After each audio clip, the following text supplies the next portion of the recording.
This is where I make the two-party consent stake joke that I always make. I've been making it on all my calls too, David. Good.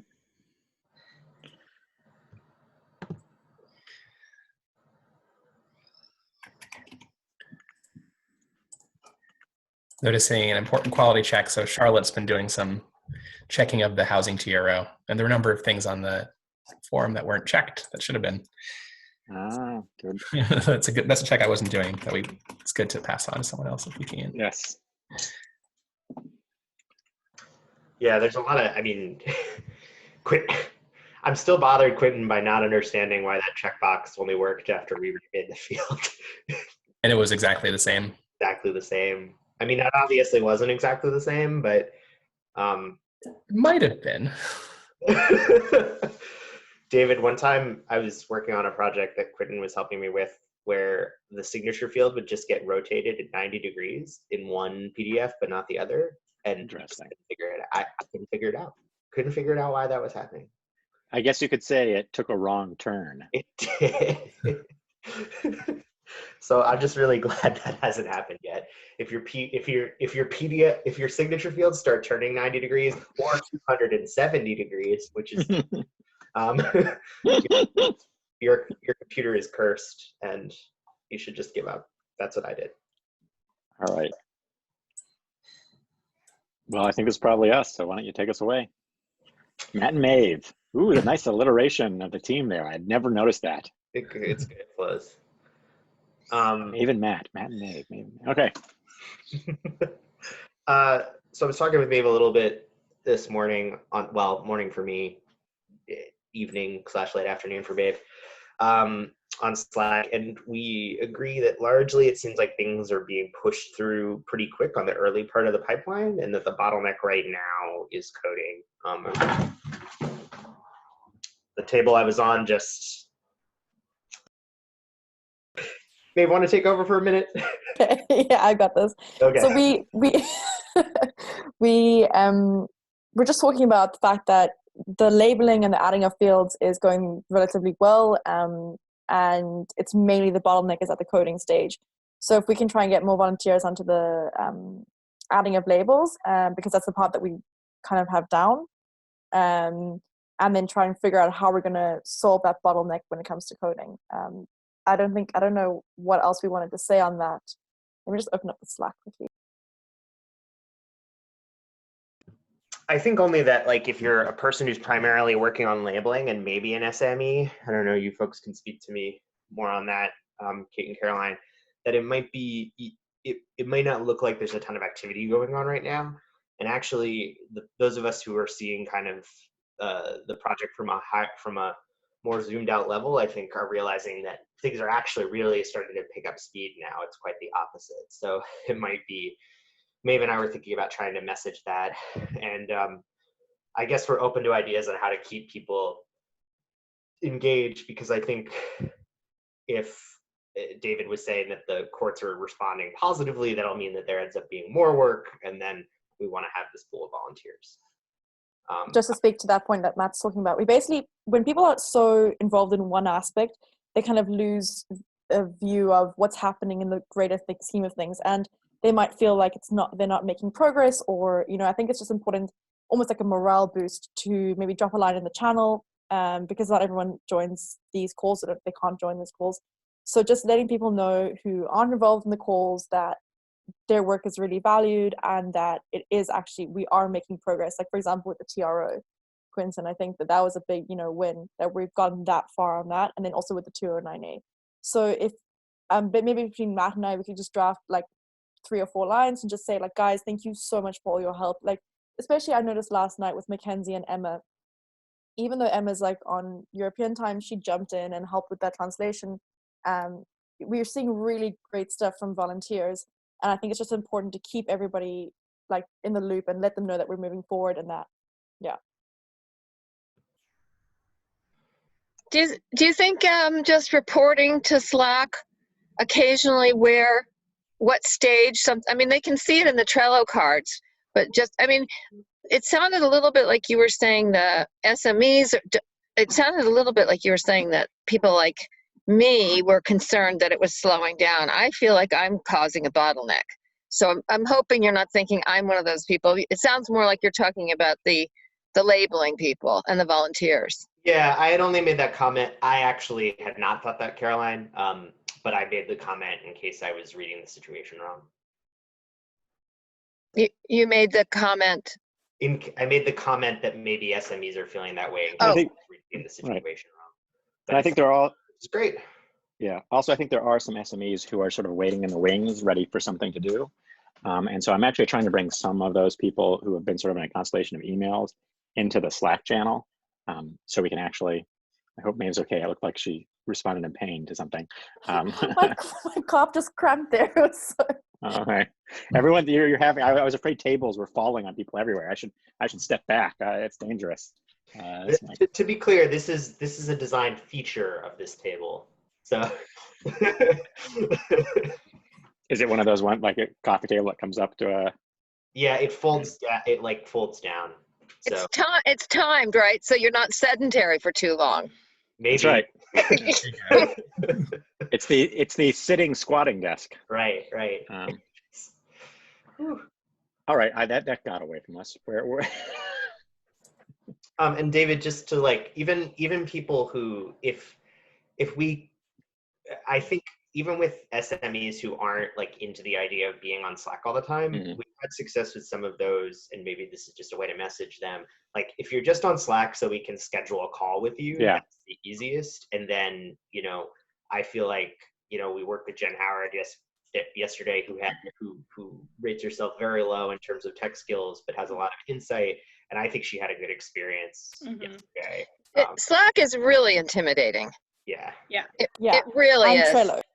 Yeah. I think Trello's super Trello is a little intimidating. bit easier. Slack, is you funny. I think lose the other things way. all the time. Me too. So It's I've the just done a alert. video on Trello now that I'm going to send to you guys in the next 10 minutes, just to show people how specifically Trello works.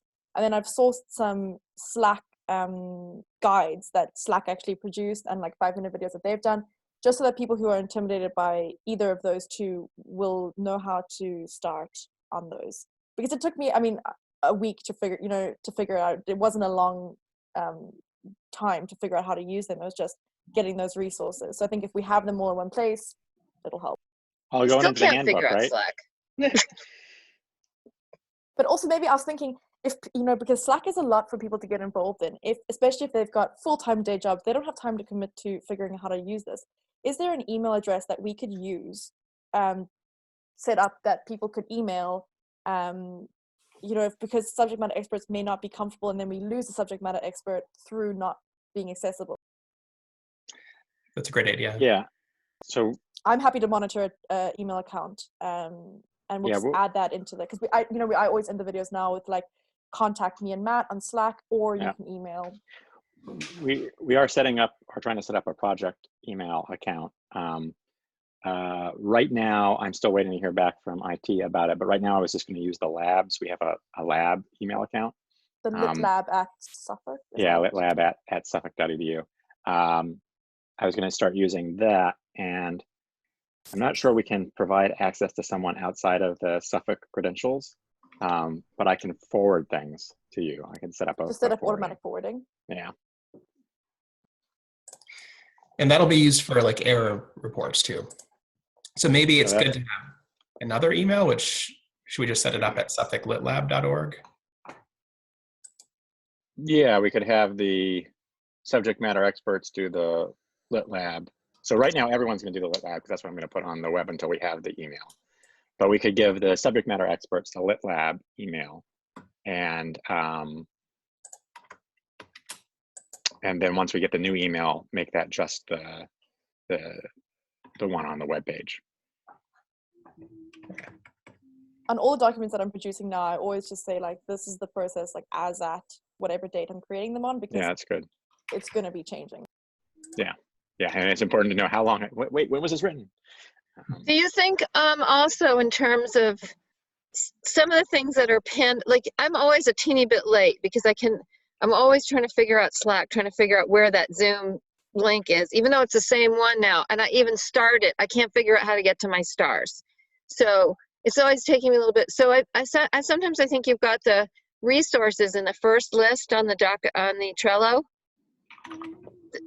if things like the Zoom link, what I wasn't sure is if that means Zoom bomb, we make ourselves open to Zoom bombing. So I'm not sure about that, but I was thinking there's certain things that I'm constantly trying to look up and figure out where they are.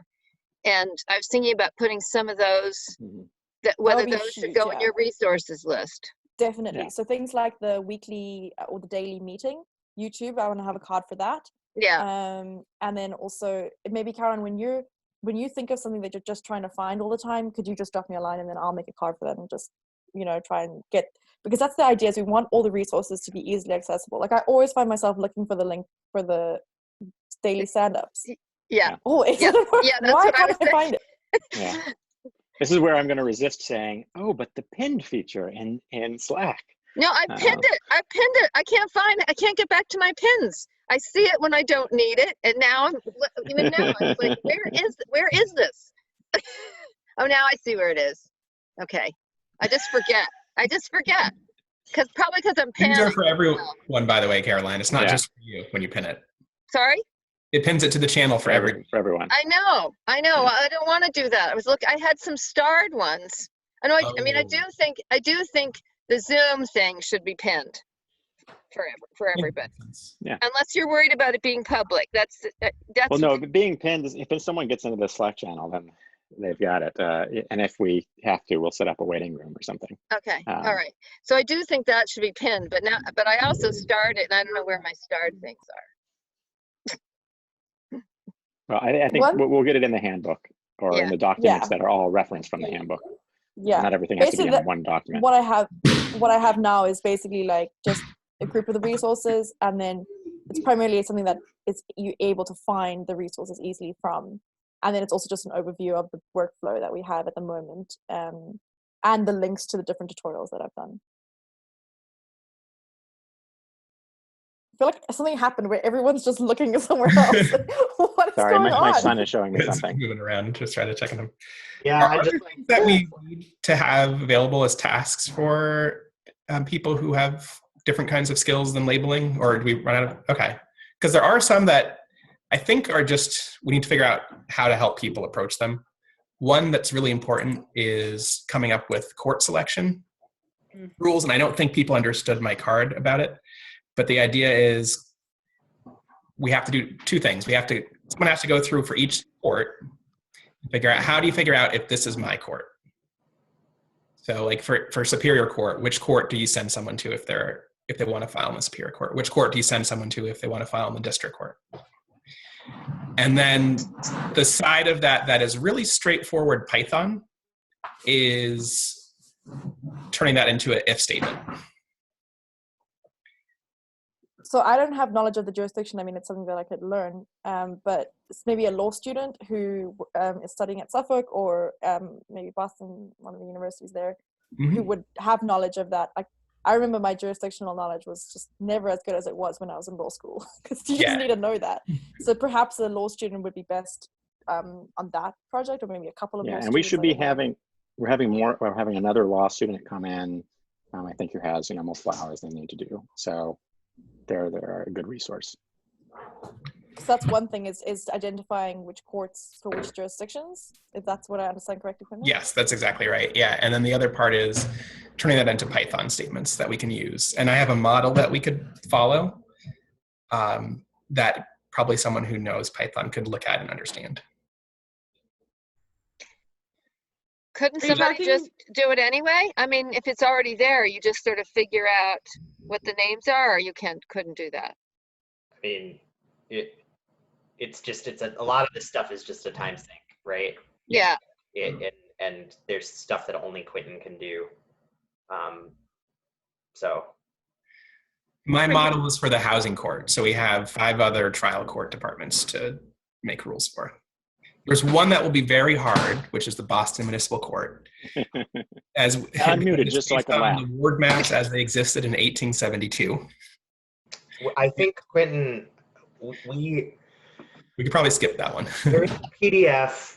This comes up in debt collection a lot. There is a PDF that I think I have access to, and I know Jade Brown has access to. It's list of all the street names in Boston and which Okay. BMC it goes to. Okay, so there's not one long street that goes into different well, there is. There's Massachusetts Avenue. Well, I mean, it might be Washington by Street. address. I mean, like, basically, under federal debt collection law, if you don't sue in the right court, that's an automatic counterclaim. So that industry has invested in figuring this out, and we have we have gotten access to that tool. That seems better than my idea, which was figure out if someone has made GIS coordinates for all of the different, because we're geocoding all the addresses anyway, so we have the latitude and longitude. We could figure out if they fall within a boundary, if someone has drawn the boundaries for those wards as they were in 1872. I also, if we need to, I have a friend who works in GIS, and he found those ward maps for me once when I needed them as evidence for a case. Oh, well, I really like that idea better than a long list of if statements for which street to use. But I want to flag something. I have to jump on another call at 1, which means that this call will disappear. So I just wanted to put that out there. I don't want to get too long on this, but it's a good point. I think maybe you're exactly right. This is something that a law student paired with a Python developer could do. And it does not require you to be deep in DocAssemble. So it's kind of a perfect task for people who might have been sitting in the wings right now, I think. So I could maybe, because what I was thinking of doing, do you want to say something, Kate? I was just gonna, this might be a little off topic, but for the 209A court selection, what do you need from the subject matter experts there? Because 209A court selection is messy, because everything. And not automatic. Right, people have like a choice to make that's somewhat strategic. And partially, like part of it's geography, part of it's, Tactical. Safety. Yeah, So you're what do you talking need from sort of about us? the, you're talking about like, Probate versus district, largely. what So about this is superior, different. just This is never figuring out which superior, or- courts serve you. Yeah. And then the selection part, I think people have to be able to choose. All right, so- And if we so know what which for- court they should file in, we can't choose for them. We have to let them select it affirmatively. So essentially what it would be is, these are the probate and family, you can file in probate and family court, district court, or superior court. So once they supply their counties, then that's the bit that you guys code is, okay, if these are the 2 counties, then these are the probate and family court, district courts, and superior and BMC and district superior courts that are in there. So you don't have all of the courts in the whole system. They're still narrowed down to where the 209A filer can file. So that's what you're looking for. So what do you need from us to do that? You want like a plain language explanation of it, kind of? Or a chart, flow chart? Well, so I'm going to what I could do is I have the Python code what I did for the housing court already. And I would pair like the Python person with the person who can do the research and say, figure out the process that makes sense for you. Basically, it's like a long list of cities or counties. That's basically the rules that I came up with for most of the courts. I think that will hold for everything but BMC. Looks like we'll have to just look at street name, which is a thing that I hadn't had to do yet. And so the person who's doing the research will figure out, well, what are the cities that this court serves? And then the Python coder will turn it into a Python rule. So you already have the coding for, if somebody puts in their city, then you know which county they're in. Yes. Okay, so all we have to do is say what the rule, we just have to match the counties to the courts, As long as there aren't courts that overlap different counties.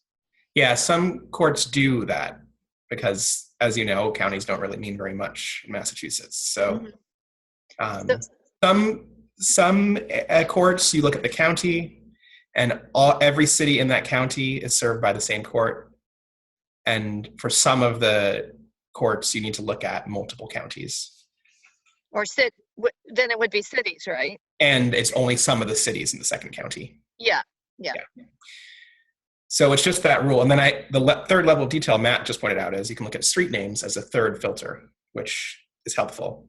And actually our geocoding process doesn't only get us the city and the county. It also will give us the neighborhood name, which is pretty cool. It's not going to be reliable 100% of the time. But I noticed for BMC, using the neighborhood name is helpful for some of the courts. Like if you know you're in Hyde Park, I think there's only one BMC that serves you. So does like a beginning to intermediate Python person spring to mind for anybody who's looking to get involved? Because this is something that I could be the Python person for, but I have other things I could be doing too. And it sounds like you were thinking other folks could get involved, but I want to know if you had anyone in mind. I feel like there are a couple of people who had that Python experience that expressed interest on the Slack, but I had to have to go back a little further to see who they were. Okay, we can So look I at was one of them because I've done like a baby boot camp in Python. Okay. So I definitely can have a look at that. I'm so aware of the fact my lacking skills in Python. So I mean, I could give it a shot and see if it's something that I can try and do. You Okay. can I think, ask me questions too, maybe. I'm by no means a Python expert, but and I think that's great. But if we can reach into the wider group, because we were just talking about volunteers. trying to engage people, let's try to do that too. So maybe we can put a call out on the channel to say anybody with Python experience, this is the perfect time for you to get involved. And the other idea that is also a way to involve law students potentially is working on these cover pages with instructions and next steps. So it'd be great if we had like a nice design from somebody. I don't know if we can reach out to a design person to come up with an overall template for us to use. I put up 2 models, like one that a student who worked with me did for our eviction defense tool, and one that I'm using on a project with Washington State right now. We probably want one that looks more like our project. But even if we don't have the design part, the substantive part is something that has to be done for each of the forms. And you say a law student is fine for that. It doesn't need to be a subject matter expert. Yeah, it's a good question. I think probably a law student working with a subject matter expert might be a good way to do it. So law student has the first pass and then consults a subject matter expert? Yeah, that sounds great. Yeah. Because what I've done is I'm making a table with roles that people can identify as they have the relevant skills or they can learn the relevant skills relatively quickly. Matt, you're just like yawning the whole time. What is going on there? You've got to stay up for Grandma Marie's birthday. no, it's true. So basically it's got the kind of like identifier of the role and then the skills that you would need in that role, and then so people can identify and say, I'm available, I can take on this role. So I think that creating the cover and the kind of instructions is something that somebody, a law student, can do with the assistance of an SME. Yeah, absolutely. And then maybe even, I'm saying like you need design experience to come up with the cover page. You don't have to do it to come up with a design that we could kind of just toss out there on the channel and get feedback on, and maybe a few different people will have different ways to carve that problem.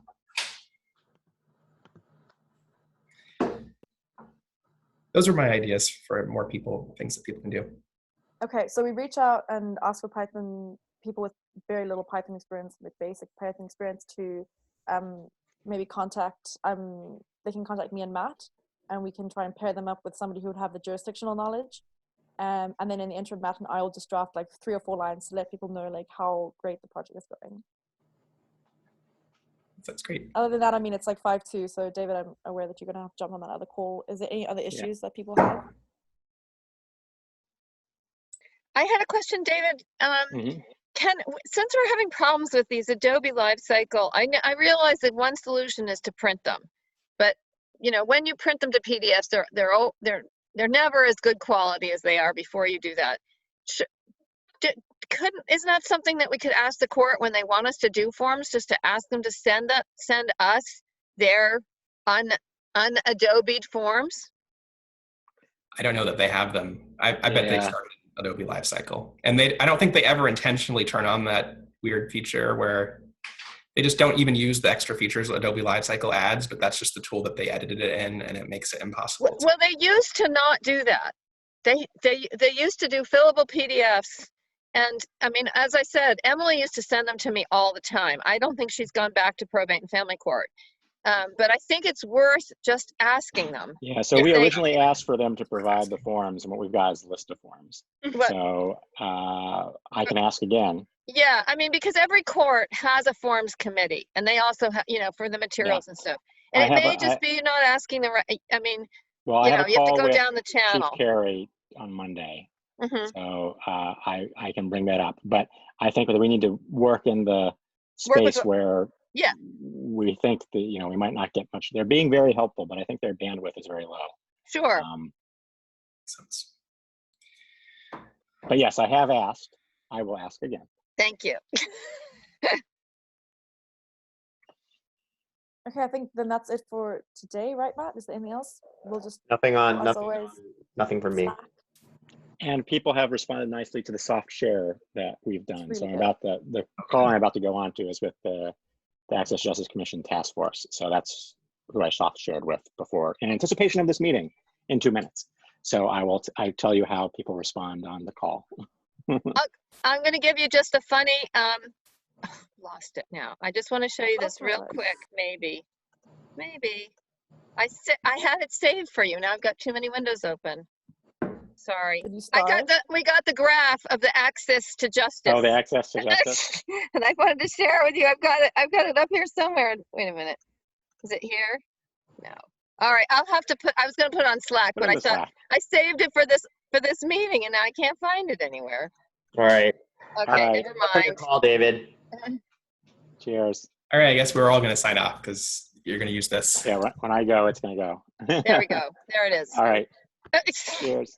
Okay, bye. Bye. Bye.